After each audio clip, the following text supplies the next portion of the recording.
Hello and welcome. This is James Blanchard Cisneros at your service. Today I'll be reading the December 10th Daily Inspirational Message, the condensed version. It's 2 paragraphs long. Then I'll center myself to a little prayer and then make a couple comments on the message. If you find the message of use, please be so kind as to like, comment, or share, or even join us as a subscriber. Thank you for that. It's appreciated. All right. The title, The Blessing That Is Your Whole Journey. Paragraph 1. Today, if the ego tries to have you judge your journey, politely decline. Recall that all of your experiences have combined together to make you into a more compassionate and self-aware person. All of the wisdom, knowledge, and life lessons that you have are because of your past.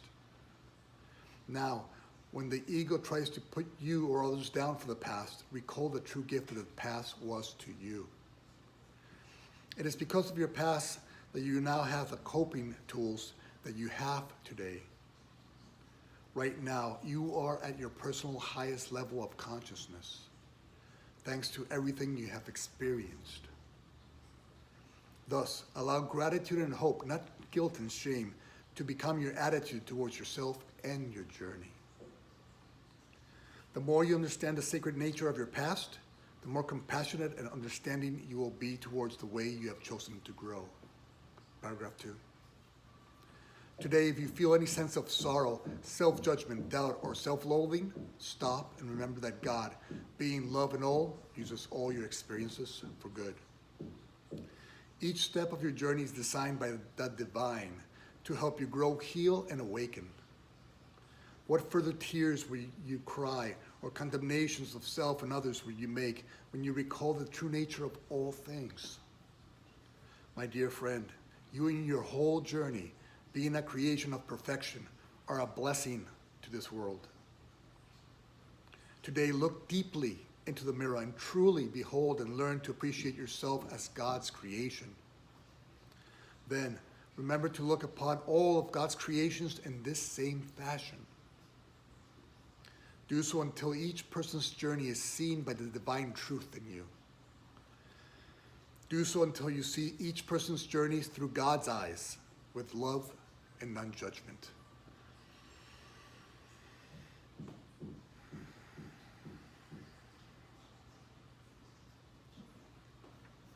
All right. The blessing that is your whole journey. Okay. We have been programmed by the ego and by this world to judge ourselves as less than perfect, less than good, not worthy enough, not spiritual enough, not whatever enough, okay? We have so many self-judgments that today we want to practice placing them aside, okay? And bringing in understanding, bringing in appreciation, bringing in grace for your journey, for the gift that is your journey. And so today, if you find yourself judging yourself for your journey, try these 5 points. First, see any judgment, whatever that judgment may be, just simply see it as a veil. It's a veil trying to dim your light. And remember, as God's creation, as the light's creation, you're here to be the light of the world. You're not here to dim yourself with self-judgments. Because what happens when you do? You just place veil over your own light. And you dim it by judging yourself, by criticizing yourself or even others, by saying you're unworthy. All that is just dimming your light. But just remember today, in point number 1, you're not here for that. You're not here to dim your light. And so don't invest any more of your time, focus, and energy into that self-judgment.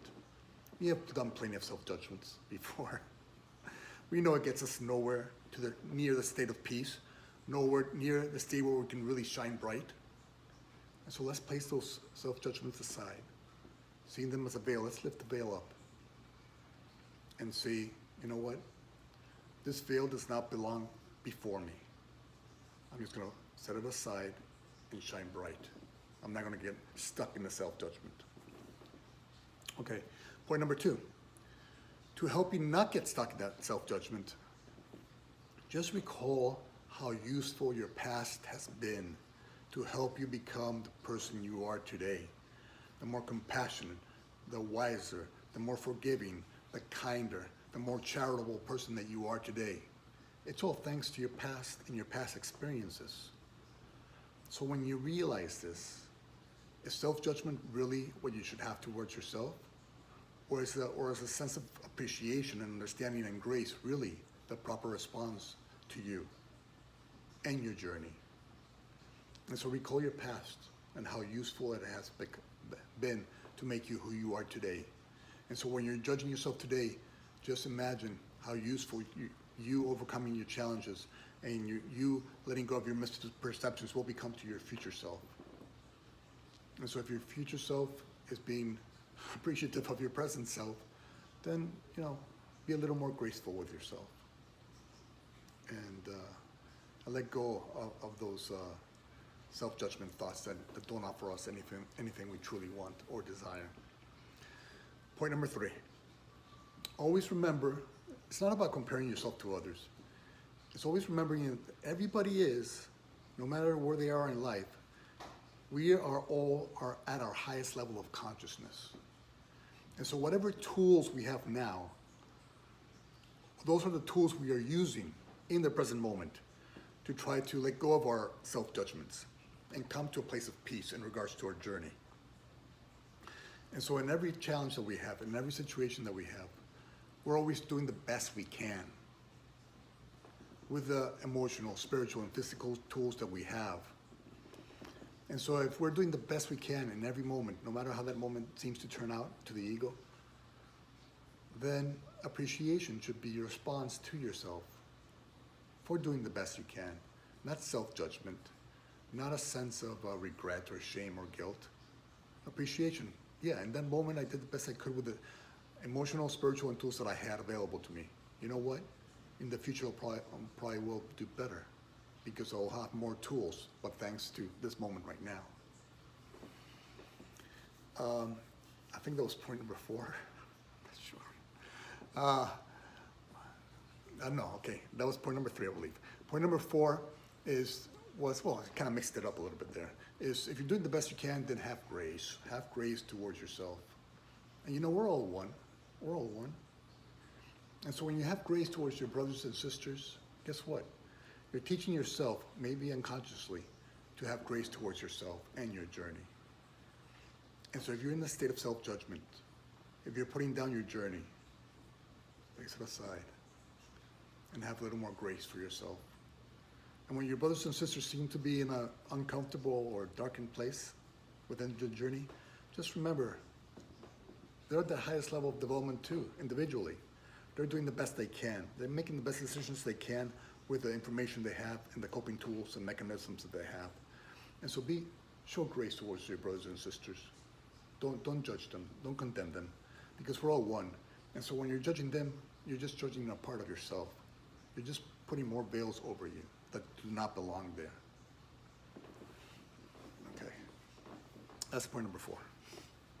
And point number 5 is, let us practice using these moments of self-judgment, not to increase that doubt or that fear or that guilt or that shame. Let's not do that anymore. Instead, let us use this time of self-judgment to practice, to see it as a call from the universe that is asking us to practice trusting in the divine design more. Because if God is all in love and perfection, then our journey must be perfect for us, no matter what the ego says about it.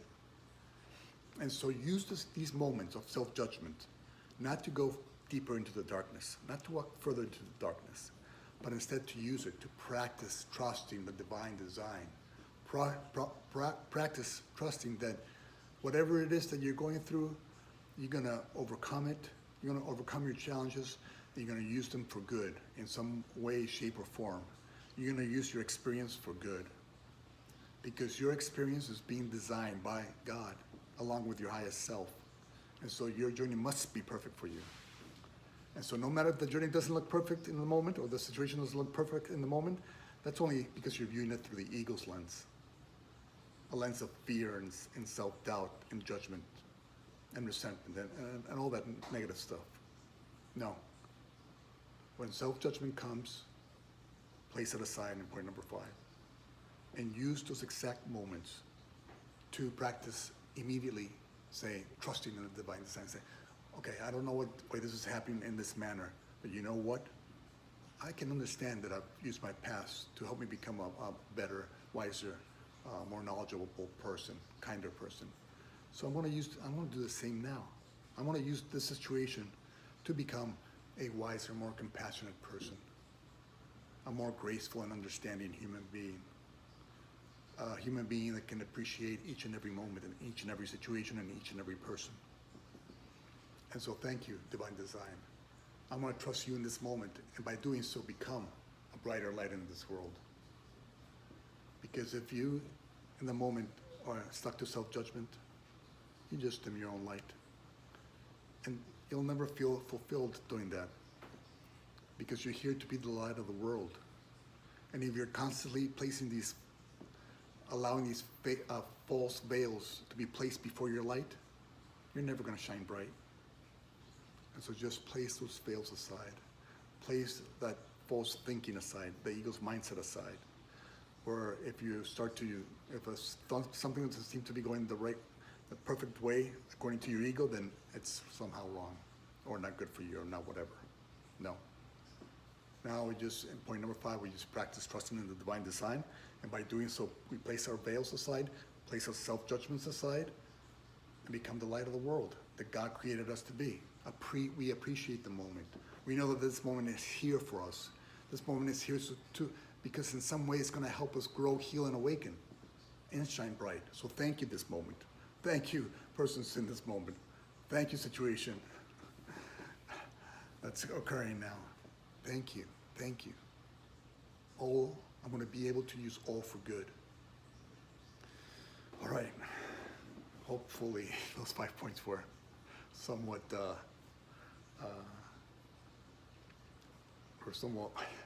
useful. I guess is the word. Okay. Thank you very much for your time. I love you very much. If you made it this far, extra love for you. Appreciate you. If you can be so kind as to like, comment, or share this video, it would help with the listening process. And please subscribe if you feel so wish to subscribe. Again, thank you for your time. I love you very much. And God willing, we'll see each other tomorrow. Peace.